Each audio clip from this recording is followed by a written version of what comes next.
Ma elan Tallinnas, Lasnamäel. Paneelikad, mis on kõik ühte nägu, moodustavad minu maailma ainsa silmapiiri.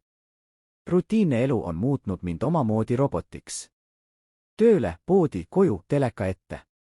See on minu igapäevane rituaal. Ma pole kunagi uskunud kummitustesse või vandenõudesse. Need on asjad, mis juhtuvad filmides, mitte siin, külmas ja karmis reaalsuses. Aga ma ei saa enam vaikida. Pean selle välja rääkima, muidu see tühjus, see reaalsuse ja luupainaja vaheline kuristik neelab mu endasse. Kõik algas umbes 6 aega tagasi. See oli nii peen, et ma ei osanud kohe tähelepanu pöörata. Hakkasin märkama, et trammipeatuses seisis iga päev sama mees. Tema nägu oli nii tühi, et see ei haakunud mulle meelde. Hall jope, hall müts, justkui varjuks betooni ja asfaldi taustal. Lihtsalt seisis. Nagu vari. Ta ei vaadanud kordagi otsa. Isegi mitte siis, kui tramm tuli ja ta sisse astus. Ma tundsin iga kord, kui ta seal seisis, et õhk oli külmem ja niiskem, isegi kõige soojemal päeval. Mu igapäevane teekond oli muutunud painavaks ootuseks.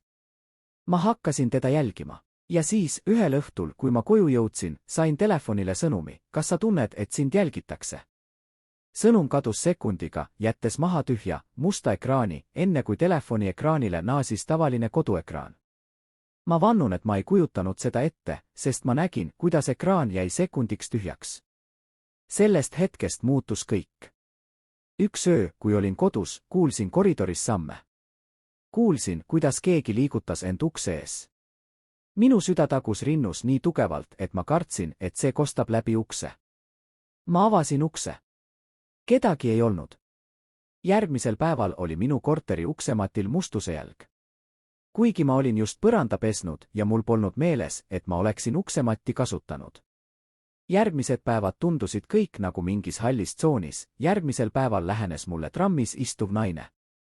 Ta vaatas mulle otse silma, kummardus lähemale ja sosistas, nad juba teavad, et sa näed neid. Need sõnad jäid mu mõtetesse kummitama. Ma ei suutnud isegi liigutada, kui ta järgmises peatuses lahkus. Ma jäin üksi, ümbritsetud teistest inimestest, kes olid minu jaoks muutunud kummalisteks ja võõrasteks. Päev hiljem leidsin oma köögilaualt paberilehe. Keegi oli sinna kirjutanud, ära tee nägu. Ma elan üksi ja ma lukustan ukse alati. Ma ei oska seletada, kuidas see sinna sattus. Ma tundsin paanikat, aga samas ka teatud kummalist tunnet, nagu keegi oleks minu sisemuses. Ma rebisin paberilehe tükkideks ja viskasin prügikasti. Järgmisel päeval nägin sama käekirjaga sõnumit kohvipakil, ära tee nägu. See kordas end aina uuesti ja uuesti. Läksin politseisse ja rääkisin kõigest. Uurija vaatas mind pikalt ja ütles rahulikult, võib-olla stress.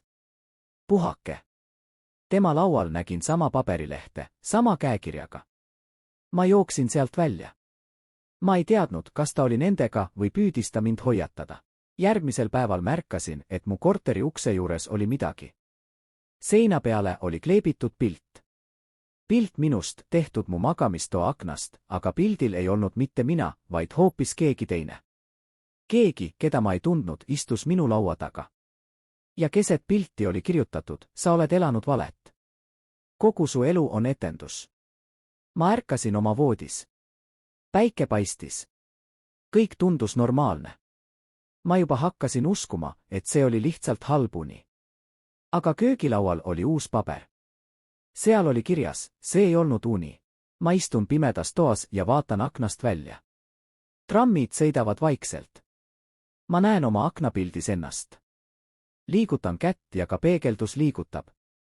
Vaatan aknapilti uuesti. Mu peegeldus vaatab mulle otsa. Ma tunnen oma keha kangestumas. Ma proovin karjuda, aga mu suust ei tule heli. Ma sulgen silmad. Kui ma need avan, näen ma ainult aknapildis oma peegeldust. Ma olen aknapildis. Ma vaatan toas olevat tooli. Ma näen, et toolil istub keegi. See on inimene, aga see pole mina. Ma ei tea, kes see on, keegi on võtnud minu koha. Keegi, kes ei ole mina. Ja ma olen nüüd aknas. Ja ma tean, et see pole uni. Kas sa tunned, et sind jälgitakse? Kas sa oled kindel, et see, mida sa just kuulasid, oli vaid väljamõeldis?